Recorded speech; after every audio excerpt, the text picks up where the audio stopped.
bagimu, syukur buat kasih dan kebaikan-Mu Bapa, bahwasanya untuk selama-lamanya kasih setia-Mu Tuhan. Syukur bagimu Bapa, bahwasanya untuk selama-lamanya kasih setia Tuhan di dalam hidup kami. Demikian juga pada pagi hari ini kami bersyukur kami boleh ada sebagaimana ada pada saat ini, pada hari ini. Kami menyadari bukan kuat dan gagah hebat kami, tapi semata-mata oleh karena anugerah kasih karunia dari Tuhan. Oleh itulah kami bersyukur pagi hari ini untuk setiap berkat Tuhan, setiap pertolongan Tuhan, semua yang baik yang Tuhan berikan dalam hidup kami Tuhan. Tak terukur betapa banyak dan besarnya berkat-berkat-Mu, kasih-Mu di dalam hidup kami Tuhan. Nah itulah pagi hari ini persiapan kami semua yang ambil bagian melayani dalam kekuatan kuasa pengurapan daripada Roh Kudus Tuhan. Kami berkata dengan iman pagi hari ini dan berdoa kepadamu Tuhan, bahwa sesungguhnya pertolongan kita datangnya dari Tuhan. Dialah yang menjadikan langit, bumi serta segala isinya. Allah yang setia dan tidak pernah meninggalkan perbuatan tangan-Mu bagi kami Tuhan. Turunlah atas kita sekalian kiranya kami sejahtera dari Allah Bapa, kasih karunia, kemurahan, kebaikan dari Tuhan kita Yesus Kristus menyertai dan memberkati ibadah kita pada pagi hari ini. Siap diberkati Tuhan, katakan bersama-sama amin. Beri kemuliaan yang paling meriah bagi Tuhan.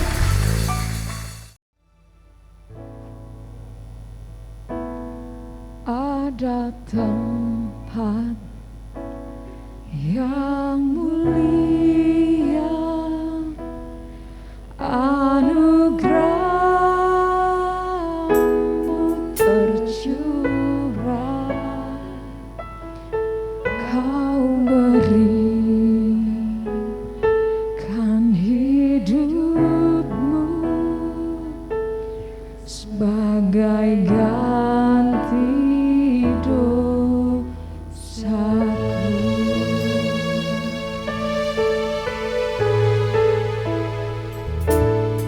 lebih dari yang kukira, pengampunan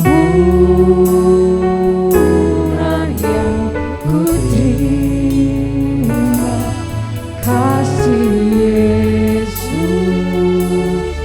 yang abadi mengalir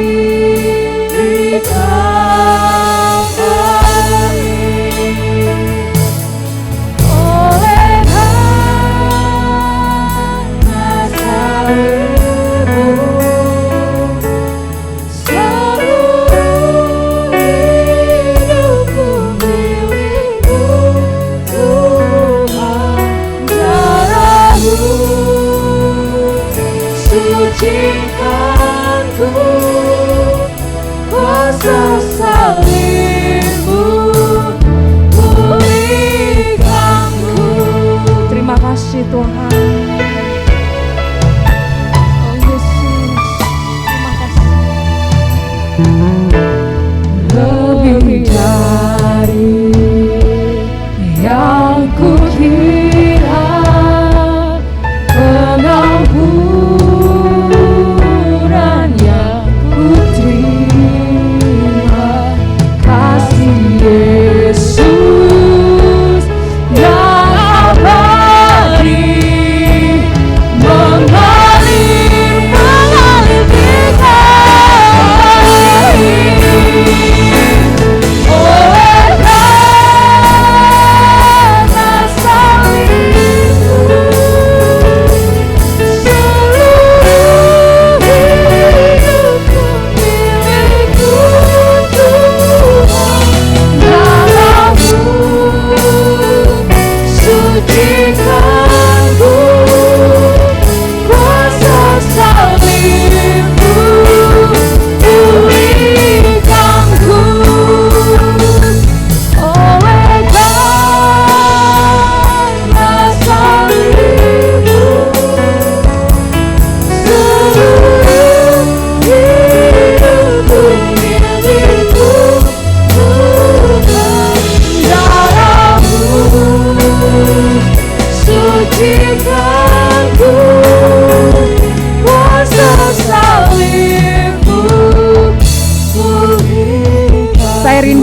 Tuhan saja. Mari angkat tangan kita katakan, oleh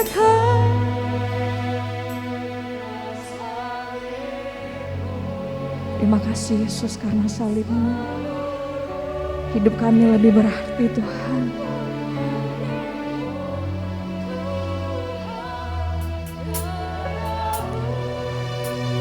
Terima kasih Yesus.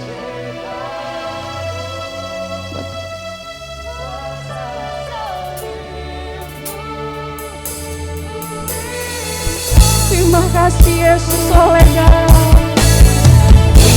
Haleluya.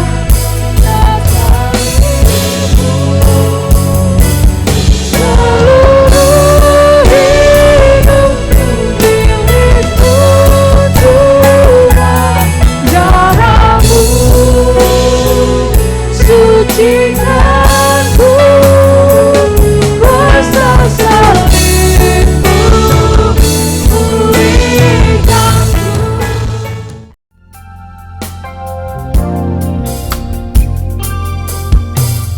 Kasih yang terindah,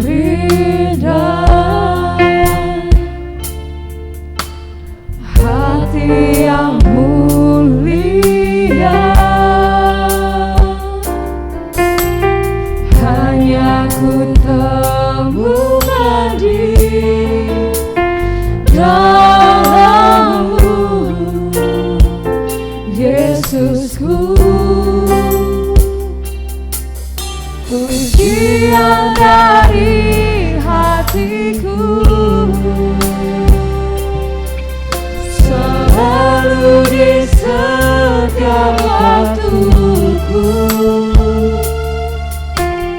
tiada pernah berubah kasih-Ku. Karya besar dalam hidupku, pengorbananmu yang selamatkanku, Engkaulah yang tak ternilai, yang ku miliki dan ku hargai. Yesus, Engkau ku kagumi. Yesus, kami kagum akan Engkau Tuhan. Kasih yang terindah, hati yang mulia, hanya ku temukan di dalam-Mu, Yesusku. Pujian dari hatiku, selalu di setiap waktuku, tiada pernah berubah kasih-Ku. Karya terbesar, karya terbesar dalam hidupku, pengorbananmu yang selamatkanku, Engkaulah yang tak ternilai, yang ku miliki dan ku hargai. Yesus, Engkau ku kagumi. Mari angkat tangan kita, katakan, karya terbesar, karya terbesar dalam hidupku, pengorbananmu yang selamatkanku, Engkaulah harta Tuhan, kalau harta yang paling berharga dalam hidup yang ku miliki, haleluya, dan terima ku kasih hargai. Yesus, kami Yesus engkau bukan bumi. haleluya. Jadi dikatakan dalam Keluaran pasal 1 ayat 6 dikatakan semua yang seangkatan dengan Yusuf meninggal atau mati, sehingga setelah itu tidak ada lagi yang seangkatan dengan Yusuf. Dan dikatakan dalam ayat 7 dikatakan bangsa Israel waktu itu terus bertumbuh dan berkembang dengan dahsyat, pertumbuhannya luar biasa, sehingga pertumbuhan bangsa atau suku Israel yang ada di Mesir melampaui dari penduduk aslinya. Nah, kemudian di ayat 8 dikatakan kemudian bangkitlah seorang raja baru memerintah tanah Mesir yang tidak mengenal Yusuf. Kalau kita lihat bagaimana mungkin Yusuf, seorang yang telah membuat bangsa Mesir menjadi suatu bangsa yang besar, satu negara yang maju, bisa melupakan sejarahnya. Bahwa dikatakan mereka tidak mengenal lagi Yusuf, yaitu satu raja baru yang tidak mengenal Yusuf. Kita sendiri mungkin bertanya, siapa sebenarnya itu? Apakah itu masih termasuk bangsa Israel sendiri? Atau ada suatu raja lain yang memerintah sesungguhnya? Ada yang mengatakan itu adalah Fir'aun baru. Tapi kita akhirnya mengucap syukur, kita menemukan jawabannya di dalam Alkitab sendiri, memberikan siapa sebenarnya raja baru itu. Apakah itu masih raja orang Mesir atau bukan? Itu jawabannya kita temukan dalam Yesaya pasal 52 ayat 4 dikatakan, sebab beginilah firman Tuhan Allah, dahulu umatku berangkat ke Mesir untuk tinggal di situ sebagai orang asing, lalu Asyur memeras dia tanpa alasan. Jadi sejarah memang mencatat setelah Mesir dikalahkan oleh Asyur, bangkitlah satu Fir'aun baru yang memerintah bangsa Israel. Jadi Fir'aun baru yang menyiksa atau memperlakukan bangsa Israel dengan keras itu bukan lagi orang Mesir tetapi Raja Asyur. Selanjutnya dikatakan bahwa Raja Asyur, kalau kita baca dalam ayat-ayat berikutnya bagaimana diceritakan bahwa raja ini khawatir bagaimana pertumbuhan bangsa Israel begitu luar biasa. Mereka sekarang setelah kematian Yusuf, mereka tidak lagi tinggal di Goshen. Karena pada masa pemerintahan atau masa awalnya mereka ditetapkan untuk hanya tinggal di Goshen. Tapi kalau di ayat 8, ayat 7 disini katakan bahwa bangsa Israel bertumbuh begitu dahsyat dan begitu berkembang. Mereka sekarang hampir tinggal di seluruh wilayah Mesir. Jadi mereka sudah begitu berasimilasi, hidup dengan masyarakat Mesir, sehingga dengan kata lain mereka sudah menjadi bagian yang integral dari bangsa itu. Dan Raja Asyur ini melihat ini, karena Asyur mengatakan jumlah kita lebih sedikit. Bagaimana bisa terjadi kalau penduduk asli lebih sedikit dari bangsa pendatang? Itu tidak masuk akal. Tapi kalau kita baca di sini, setelah memahami ayat ini kita tahu bahwa yang dikatakan oleh Fir'aun itu bahwa jumlah orang Israel lebih banyak dari jumlah kita, berarti itu adalah pasti dia bukan orang Israel, bukan orang Mesir, tapi di situ katakan dia orang Asyur. Sehingga dia memperlakukan satu tindakan yang begitu keras, membuat mereka dijadikan budak untuk bekerja, dan mereka harus membakar bata dan segala jadi semua dikerjakan untuk supaya mereka disiksa. Dan lebih dari itu, kalau mereka melahirkan anak laki-laki, diperintahkan supaya anak laki-laki dibunuh, yang boleh hidup hanya anak perempuan, supaya bangsa Israel tidak berkembang lagi di Israel. Nah, di dalam penderitaan seperti inilah akhirnya bangsa Israel berseru kepada Tuhan Allah, sehingga Tuhan Allah mendengarkan, dan dari peristiwa itulah terjadinya namanya Paskah, yang sesungguhnya yang hari ini kita rayakan, tapi kita menyebutnya dengan hari Jumat Agung. Tapi kita lihat selanjutnya, dalam Keluaran pasal 12 ayat 12 ayat 13 dikatakan, sebab pada malam ini aku akan menjalani tanah Mesir, dan semua anak sulung dan dari anak manusia sampai anak binatang akan kubunuh, dan kepada semua Allah di Mesir akan kujatuhkan hukuman. Akulah Tuhan. Kita perhatikan, setelah bangsa Israel hidup berasimilasi dengan penduduk Mesir, mereka juga sudah terpengaruh dari segala budayanya. Keyakinan mereka juga sudah berubah. Mereka sudah hidup di tengah-tengah bangsa Mesir, sehingga apa yang menjadi sesembahan Mesir itu juga berpengaruh dan menjadi praktek dari bangsa Israel. Sehingga mengapa Tuhan mendatangkan 10 tulai itu, Dari Tula pertama sampai ke 10 itu semua intinya adalah untuk menjatuhkan hukuman kepada semua Allah di Mesir. Karena kita tahu Tula pertama yaitu air menjadi darah. Karena orang Mesir itu menyembah namanya dewa Dewa Hapi. Itulah dewa air yang menguasai Sungai Nil. Terus juga mereka menyembah Dewi Katak. Ada dewi yang membuat dewi kesuburan. Dan seterusnya. Dan sampai pada yang ke-9 kita tahu adalah dewa yang paling tinggi yaitu Dewa Ra atau Dewa Matahari. Sehingga Tuhan menunjukkan kuasa Tuhan. Dan pada saat itu Tuhan tunjukkan kuasanya dengan 3 hari 3 malam mereka tidak bisa mendapatkan terang dan hidup dalam kegelapan. Itu pada saat ke-9. Dan juga kalau kita masih ingat yang ke-6, kita masih ingat bagaimana dikatakan Dewa Isis adalah dewa kesembuhan dan dewa perdamaian. Tetapi justru pada saat itu Tuhan Allah mendatangkan Tula, yaitu sakit penyakit yang menyerang manusia dan binatang di Mesir.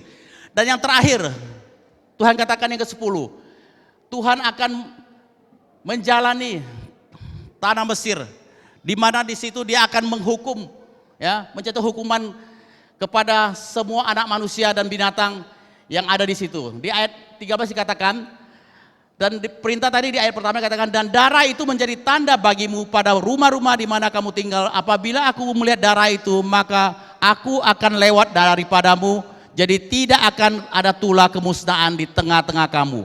Apabila aku menghukum tanah Mesir.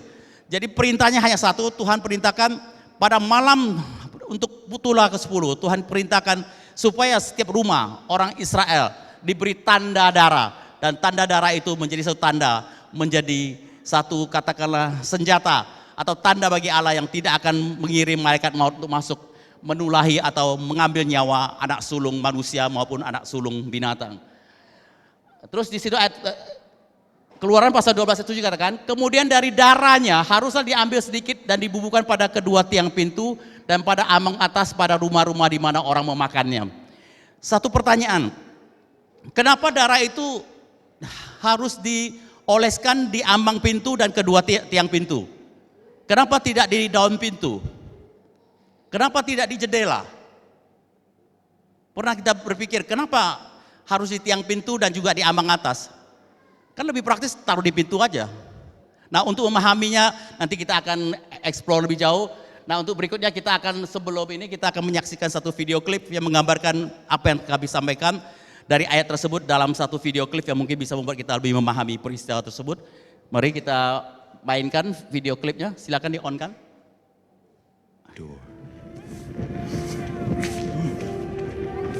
For tonight I shall pass through the land of Egypt and smite all the firstborn.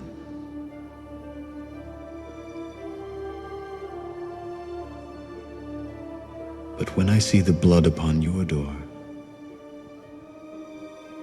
I will pass over you, and the plague shall not enter.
you and your people have my permission to go.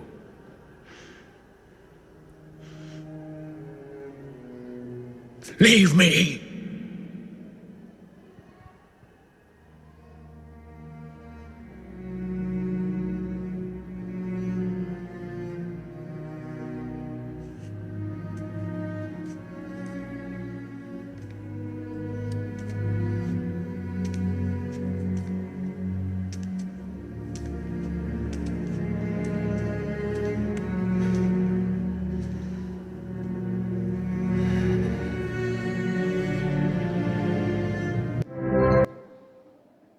Ya.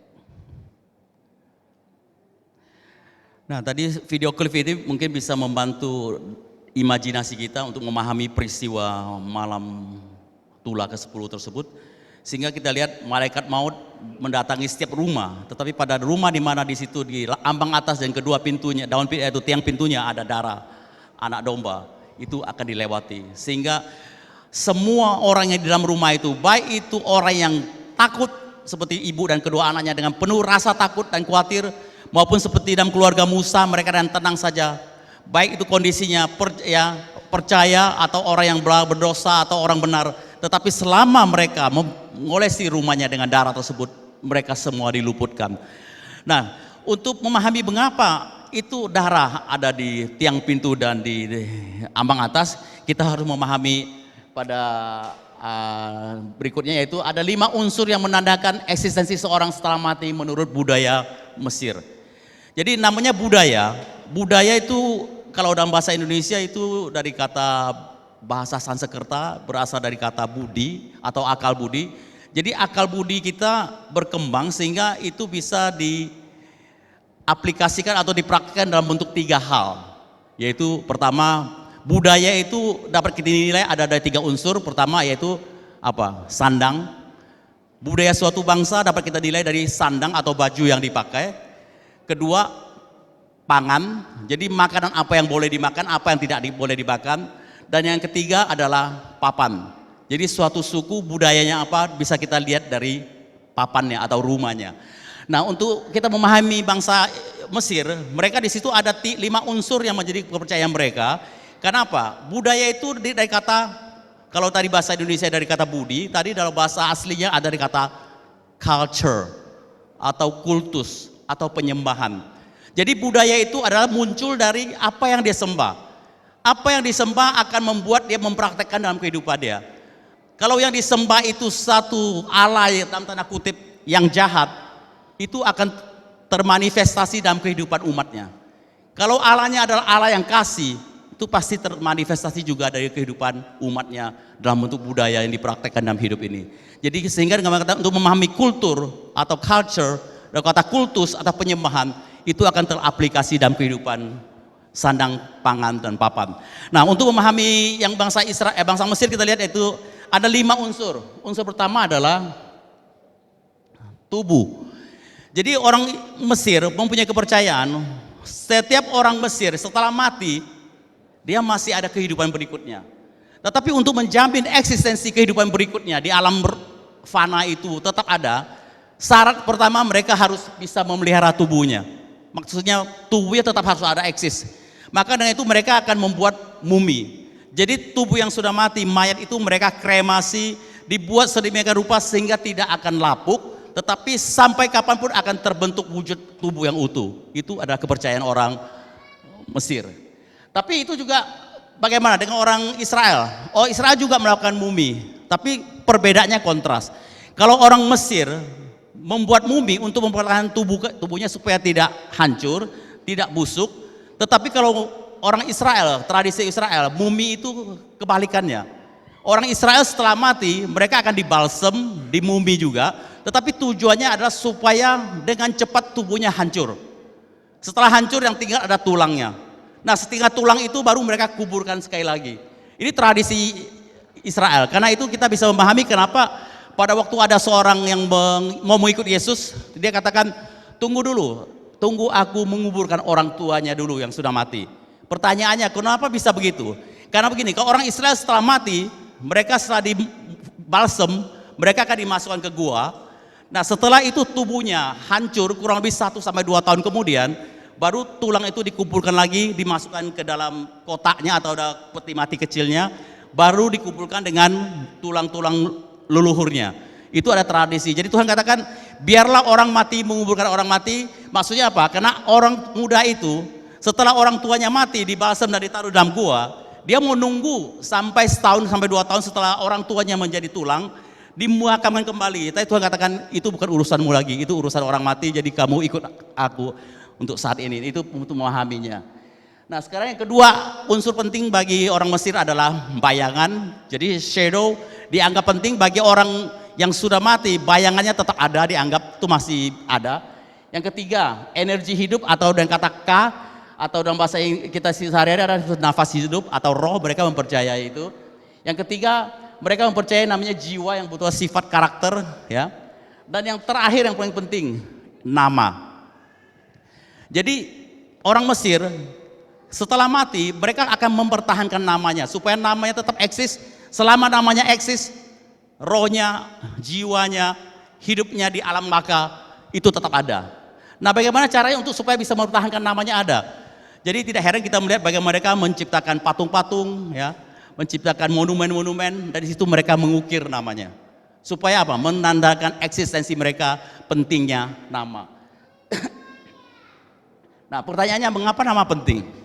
Nah, kita lihat di sini Alkitab mencatat dengan baik karena kita tahu Musa latar belakangnya dia adalah seorang Israel dari kecilnya, tetapi diangkat menjadi anak oleh putri Firaun, sehingga budaya dia, pemahamannya tentang kebenaran itu juga mempengaruhi dalam dia menulis kitab Keluaran ini.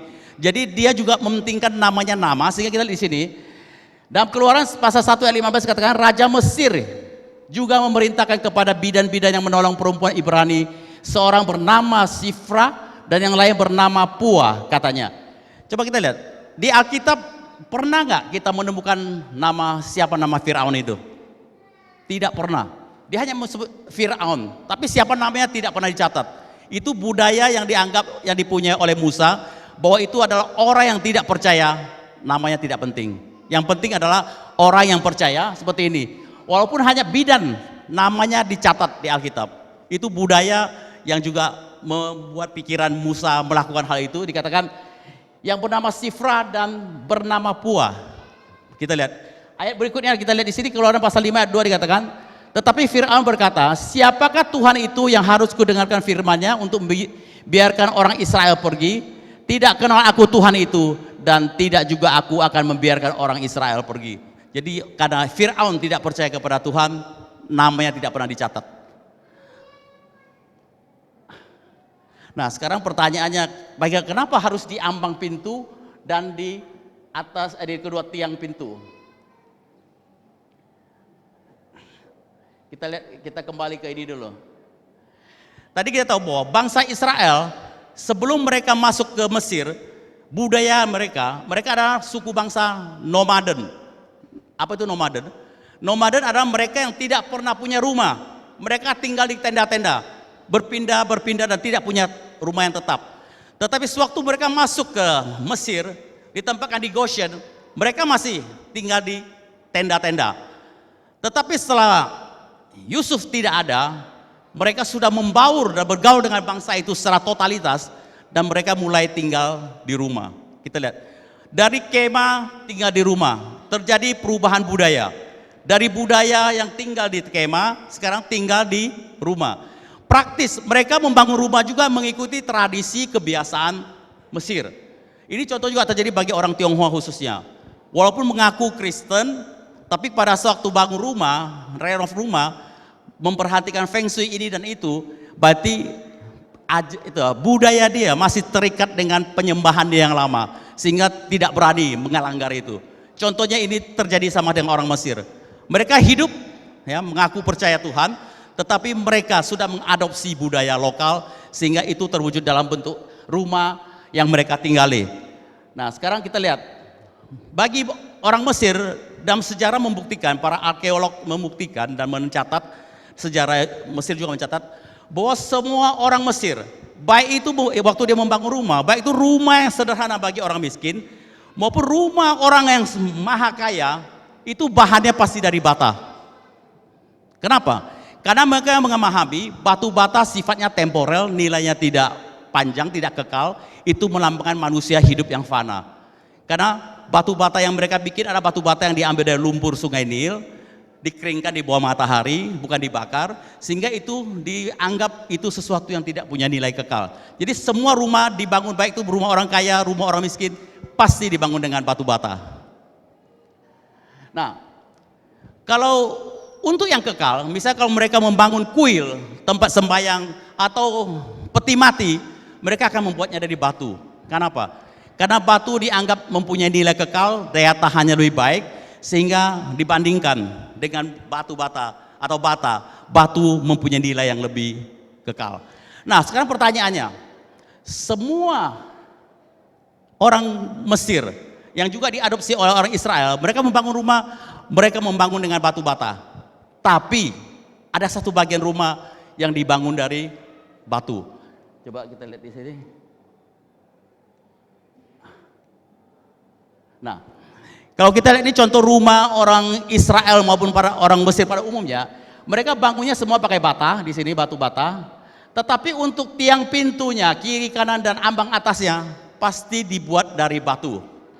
Itu secara arkeologis telah menggali kembali dan mereka menemukannya betul. Di mana daerah Goshen di situ, di tempat juga tempat tinggal orang Israel, mereka menemukan masih ada balok-balok batu berupa ambang atas dan tiang-tiang pintu yang dipakai oleh bangsa Israel untuk membangun rumah mengikuti tradisi orang Mesir. Nah, pertanyaannya, untuk apa mereka bangun pakai ini? Tadi konsepnya, mereka juga terpengaruh dengan konsep namanya pentingnya nama. Supaya nama mereka tetap eksis, mereka tradisi ini, rumah mereka di ambang pintu atas maupun di ketua tiang pintu akan diukir nama pemilik atau penghuni rumah itu. Jadi terbukti mereka lihat bahwa balok itu adalah tempat mereka mengukir nama mereka. Dan sejarah membuktikan ada di situ. Jadi itu tradisi juga kalau kita masih ingat, mungkin sekarang sudah berkurang di Indonesia, rumah-rumah pejabat atau rumah-rumah orang saudara kita, biasanya rumah yang agak bagus atau yang biasa di rumahnya dipasang pelang nama, betul? Sekarang sih sudah jarang ya. Kalau dulu ada rumah misalnya nih, rumah Pak Sucipto. Nah, orang tahu itu rumah Pak Sucipto. Semua rumah dikasih nama. Dan ini tradisi yang diambil dari Mesir. Dengan apa? Tujuannya mereka mengharapkan bahwa kekekalan setelah kematian, nama mereka tetap eksis melalui nama yang terukir di batu tiang pintu maupun di ambang atas. Kenapa tidak bikin di pintu? Karena pintu biasa dibuat dari bahan kayu, tidak bisa. Jadi perintah Tuhan mereka membuih darah di sini adalah tujuannya adalah supaya nama penghuni rumah itu ditutup dengan darah. Itu adalah satu gambaran bagaimana satu bentuk iman yang Tuhan mau terapkan, bahwa hanya dengan darah domba itu menutupi nama itu adalah keluarga yang akan diselamatkan, yang tidak akan dihukum. Dan itu memproyeksikan bagaimana keselamatan yang akan datang yang Tuhan berikan kepada kita. Sekarang pertanyaannya, bukan lagi kita sekarang menerapkan coba kukir nama kita di batu supaya kekal, tidak. Tetapi pertanyaannya berikutnya, sudahkah namamu tertulis? Mungkin kita bertulis di mana? Di batu? Di mana? Tapi kita lihat Alkitab mengatakan dalam Wahyu pasal 20 ayat 15 katakan, dan setiap orang yang tidak ditemukan namanya tertulis dalam kitab kehidupan itu, ia dilemparkan ke dalam lautan api. Jadi terpenting bukan namamu diukir di atas batu marmer, di atas beton, di atas apapun, tetapi terpenting dan utama adalah apakah namamu ada tertulis dalam kitab kehidupan, yaitu kitab kehidupan yang dikatakan, tetapi tidak akan masuk ke dalam sesuatu yang najis atau orang yang melakukan kejijikan atau dusta, tetapi hanya mereka yang namanya tertulis di dalam kitab kehidupan anak domba itu. Jadi setelah kita membaca firman Tuhan, mendengarkan bagaimana peristiwa terjadi yang Tuhan gambarkan dalam bangsa Israel pada zaman tersebut, sekarang pertanyaannya adalah, namamu tertulis di mana? Adakah tertulis di dalam kitab kehidupan? Kalau tidak tertulis di situ, akan dilebarkan ke lautan api. Dan itu satu pertanyaan saya kira pada hari ini, pada Jumat Agung ini, kita merayakan kematian Tuhan kita, menjadi satu momen bagi kita untuk introspeksi dan bertanya pada diri kita, tanya pada diri kita masing-masing yang hadir dalam ruangan ini, adakah namaku tertulis dalam kitab kehidupan? Kalau belum, segeralah. Itu tidak bisa ditunda-tunda karena waktu yang kita tidak tahu kapan. Dan Tuhan katakan, bukan itu saja. Di dalam berikutnya, Tuhan juga akan menulisnya nama kita di dalam satu batu putih. Batu putih yang dimaksud di sini adalah seperti ini, tapi yang diterjemahkan adalah kalau dalam bahasa dalam Yunani itu kata leukos. Leukos itu batu transparan. Sebenarnya diterjemahkan sebagai intan. Jadi intan yang warnanya putih, yang warnanya dalam kategori 0 itu adalah mutiara, yaitu satu batu putih yang transparan. Di situ Firman Tuhan mengatakan, dan aku akan mengaruniakan kepadanya batu putih yang di atasnya tertulis nama baru yang tidak diketahui oleh siapapun selain oleh yang menerimanya. Jadi setiap orang yang percaya pada Yesus Kristus, kelak dia juga akan menerima satu batu putih. Di situ akan terukir nama kita. Hanya nama kita sendiri yang tahu. Bukan di batu ambang atas atau tiang pintu, tetapi di batu putih, yaitu berupa intan yang Tuhan bagikan bagi setiap orang percaya. Kenapa? Ini mereka mengambil tradisi ini untuk menggambarkan bagaimana, karena pada zaman dahulu, khususnya di kerajaan Romawi, kalau mereka melakukan pertandingan atletik atau olahraga, setelah menang mereka akan dikaruniakan satu batu putih yang tertulis namanya, dan itu akan dikaruniakan kepada yang menang, dan itu akan menjadi apa? Kelak mereka akan menghadiri acara peneguhan atau pelantikan atau perayaan sebagai tiketnya. Nah, bagi kita orang percaya, sebagai orang yang tetap setia sampai Tuhan datang kedua kali dan tidak pernah menyangkali iman kita, kita akan menerima batu putih itu, yaitu intan yang tertulis nama kita untuk masuk ke dalam perjamuan kawin anak domba. Itu hak, prioritas, prerogatif bagi setiap orang percaya. Nah, sekarang setelah itu kita bisa memahami sekarang sebagai orang percaya saat ini, apa yang terjadi dalam perjanjian lama itu adalah gambaran yang harus digenapi dalam perjanjian baru. Karena kita tahu bahwa anak domba, darahnya yang ditumpahkan, dioleskan kepada pintu, ke tiang pintu dan ambang atas, itu melambangkan darah Yesus Kristus yang dalam 1 Korintus pasal 6 ayat 7 dikatakan, sebab anak domba Paskah kita juga telah disembeli, yaitu Kristus, yaitu Yesus Kristus adalah anak domba. Karena firman Tuhan itu mengatakan pada waktu Yohanes Pembaptis lagi membaptis orang, waktu itu Tuhan Yesus datang, Yohanes Pembaptis mengatakan, lihatlah anak domba yang menghapus dosa dunia, yaitu Yesus Kristus sendiri. Kita pemahaman lagi. Jadi kita lihat dalam Efesus pasal 1 ayat 7 dikatakan, sebab di dalam Dia dan oleh darahnya kita beroleh penebusan, yaitu pengampunan dosa menurut kekayaan kasih karunia-Nya. Jadi di dalam darahnya saja yang bisa mengampuni dosa kita. Dikatakan juga dalam Roma pasal 5 ayat 9, lebih-lebih karena kita sekarang telah dibenarkan oleh darahnya, kita pasti akan diselamatkan dari murka Allah. Jadi bagi setiap orang yang percaya pada Yesus Kristus, yang menerima meterai darahnya, yaitu percaya kepada korbannya di kayu salib, kita telah didaftarkan nama di buku kehidupan.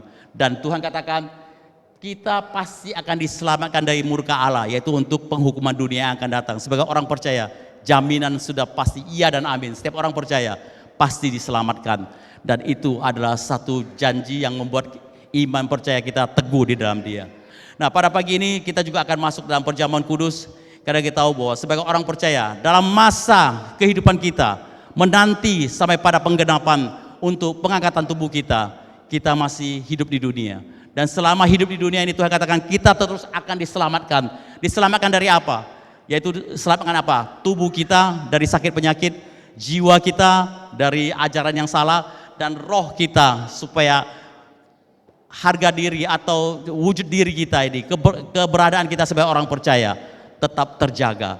Nah, untuk itu sebagai ayat firman Tuhan terakhir untuk memahami perjamuan kudus ini, kita lihat di dalam 2 Tawari pasal 35 ayat 11 katakan, maka disembelilah domba Paskah dan para imam menyiramkan darah yang mereka terima dari orang Lewi, sedang orang-orang Lewi menguliti domba itu. Jadi domba Paskah pada waktu mereka persembahkan itu memang akan dikuliti, dan itu peristiwanya sama seperti pada waktu Tuhan Yesus didera dengan cambuk dan disiksa. Dikatakan dalam Mazmur pasal 129 ayat 3 dikatakan, di atas punggungku pembajak membajak, membuat panjang alur bajak mereka. Jadi Tuhan Yesus mengumpamakan tubuhnya yang disiksa, yang dicambuk sampai hancur, itu bagaikan bajak membajak di atas punggungnya. Pertanyaannya, kenapa Tuhan Yesus memakai istilah pertanian di situ? Bukan pakai cara lain, misalnya apa? Kan dia sebagai tukang bangunan, kok tidak seperti dibilang misalnya punggungnya digergaji atau dipahat sampai hancur, tapi dia memakai kata dibajak. Itu memakai kata pertanian. Kalau kita memakai kata membajak, orang membajak tanah untuk apa? Setelah tanah dibajak, apa ditinggalkan? Setelah dibajak, langkah berikutnya adalah menebar benih untuk menanam supaya menghasilkan buah. Nah, saat ini kita masuk dalam perjamuan kudus, kita mengingat kembali bagaimana tubuh Tuhan yang telah dibajak, ya, oleh bilu-bilunya kita telah sembuh. Saatnya kita sekarang mengklaim, menanam benih apa saja yang kita butuhkan untuk tubuh Kristus supaya kita dimanifestasikan dalam kehidupan kita. Kita menanam benih kesembuhan, ya. Kalau yang sakit penyakit kita dipulihkan dengan tubuhnya. Oleh bilu-bilunya kita disembuhkan. Yang belum percaya, kita menanam iman, percaya, menerima Dia sebagai Tuhan dan Juru Selamat, sehingga benih itu bertumbuh berdasarkan tubuh Tuhan yang telah dibajak, yang siap ditanami benih. Mari kita untuk siap mengambil benih apa saja yang menjadi kebutuhan kita, menerima roti perjamuan dan juga darah Tuhan, sehingga kita boleh mengalami terobosan yang Tuhan berikan. Dan satu terakhir, kita masih ingat pada malam waktu mereka untuk siap-siap meninggalkan tanah Mesir, bagaimana cara mereka memakan domba Paskah itu? Tadi domba Paskah tadi dibakar, tidak boleh direbus. Yang penting apa? Dikatakan mereka harus memakannya dengan berpakaian lengkap, berikat pinggang, pakai kasut, bawa tongkat. Jadi mereka semua siap, jadi buru-buru makannya. Jadi saat ini seperti ini, saatnya kita mau melepaskan ikatan apa yang terjadi dalam masa lalu kita, seperti di tanah Mesir dalam perbudakan kita. Pada saat kita memakan roti perjamuan dan darah perjanjian baru ini, kita sungguh siap-siap untuk keluar, lepas dari masa lalu kita untuk masuk ke dalam perjalanan menuju tanah perjanjian. Jadi seperti itulah sikap kita. Jadi pada saat kita mau memakannya, siap-siap bahwa kita akan meninggalkan apa yang di belakang kita, yang mengikat kita, karena kita percaya tubuh dan darah Yesus ini membebaskan kita, sehingga kita dengan berani, dengan percaya menerima perjamuan ini, sehingga kita menikmati berkatnya dalam kehidupan kita. Demikian firman Tuhan pada siang ini.